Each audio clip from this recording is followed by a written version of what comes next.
My nan is a troll. I know she's a troll because when I told her that Jack, who's in reception with me at school, was always being nasty to me and pinching and punching me, she got really angry. She got so angry, in fact, that a bit of dribble drooled out of the side of her mouth. Well, you see, she hasn't got any teeth most of the time because when she's at home, she takes them out. She says they rub her gums and she doesn't like them.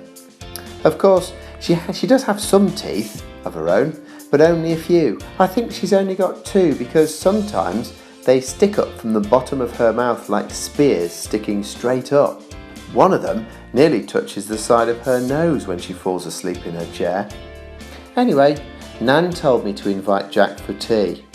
I don't like Jack, but Nan said it would be okay.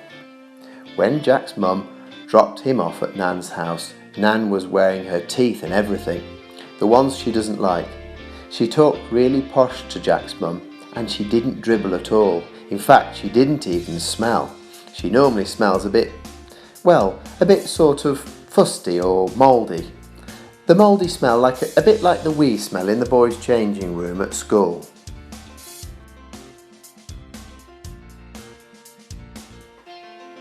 One day we were going for a walk with her dog. Well, it's sort of a dog. It's very ugly and it stinks, and it doesn't really look much like a dog, but anyway, Nan says it is one, so it must be.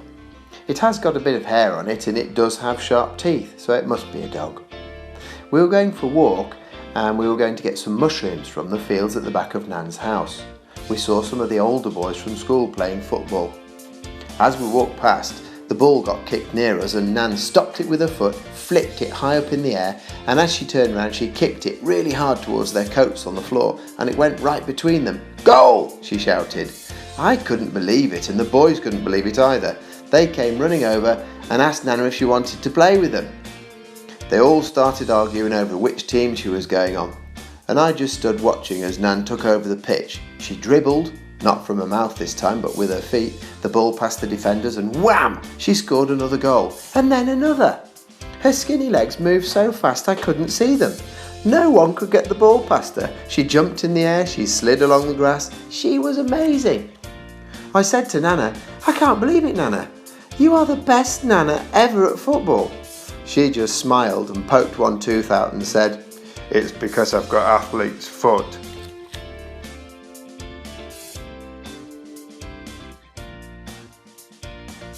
Nana was slurping her drink and looking really tired.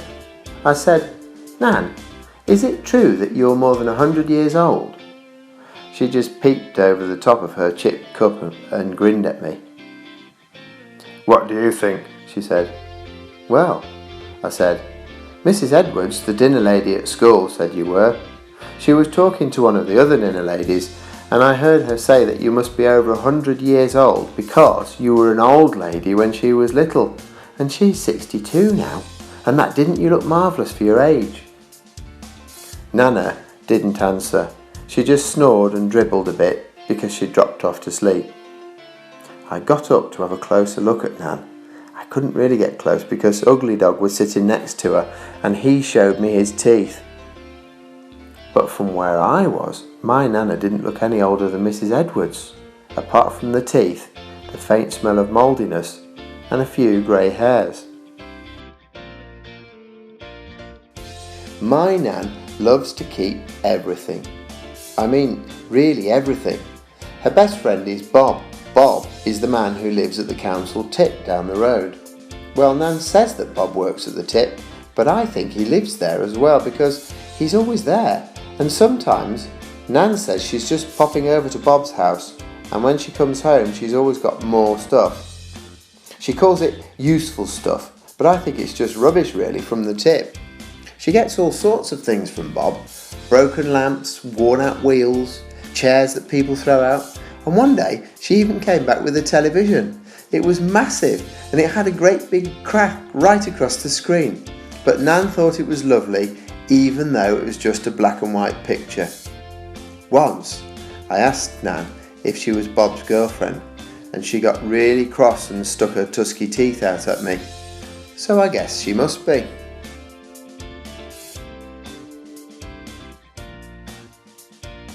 Me and my Nan always have a lovely time when we're together, even though she can be a bit grumpy. When she came to pick me up from school one day, she said that we would have to be quick and get back home because she had a lady come into the house that cut toenails and made them look nicer so they could fit in your shoes a bit easier. Nana didn't wear shoes very often. Most of the time she only wore flip-flops. I really think it's because her feet are a bit strange. Well, actually, I mean her toenails are. They're really sort of thick and a greeny yellow colour, which I don't think most people's toenails are. I saw Nana trying to cut them ages ago, but she had to give up in the end because they were too tough, even for her. I've even seen Nan biting her own toenails when she's watching telly at night. But they still don't ever seem to get any shorter. They're just really sharp, scratchy, jagged and green.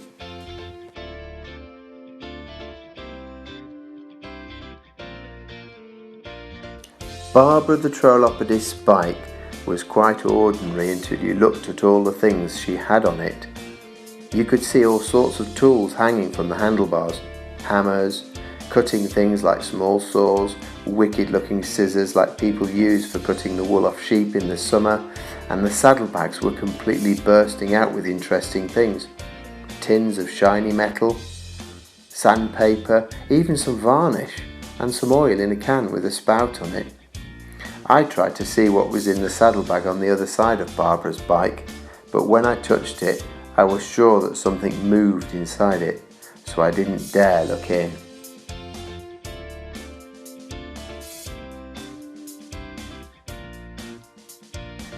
Nana said we were having bubble and squeak for tea, and that she'd put it all together in the frying pan and to help myself to some when it had stopped squeaking. To come into the front room to get some tomato sauce to put on it. When I walked into the front room, I nearly dropped my plate with shock. Nana was sitting in her chair with one of her feet up on a stool, and Barbara was kneeling down in front of it with the big helmet on, which covered her whole face with a glass window in the front for looking through. She was trying to cut Nana's big toenail with the biggest pair of scissors I've ever seen. As Barbara strained and grunted, I could see all the muscles in her arms sticking right out, and finally, after a huge struggle, Nana's toenail pinged off and flew through the air, hitting the far wall, bouncing back across the room, knocking one of Nana's candlesticks off the mantelpiece, and then dropped smack on Ugly Dog's head.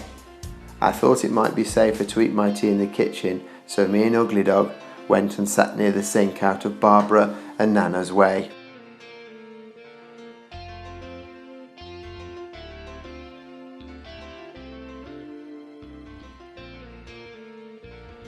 A few days later, Nana collected me from school and told me we had to just nip up to the allotment to get something. She was doing that drooling thing, so I thought she must be thinking about getting something to eat for tea. Nana walks really fast, and I had to walk up the side of her to keep up. She also walks a bit sideways, so I ended up in the hedge a couple of times. She brought my bike so I could ride it up to the allotment, but the piece of wood had fallen off it, and it was a bit uncomfortable to ride with just a metal spike instead of a seat. She said she'd fix it up at the allotment shed when we could get her tools out, and I could help her if I wanted to. I was really chuffed because Nana's toolbox is brilliant. There's all sorts of amazing things in it, hammers, spanners and an axe that she seems to be able to use for nearly every job. Anyway, we just got near to the allotment gate and then we saw it. Just inside the gate was what looked like a shiny new stream. Nana stopped in her tracks and her massive goggly eyes were even more goggly than normal. She pushed the gate open and stepped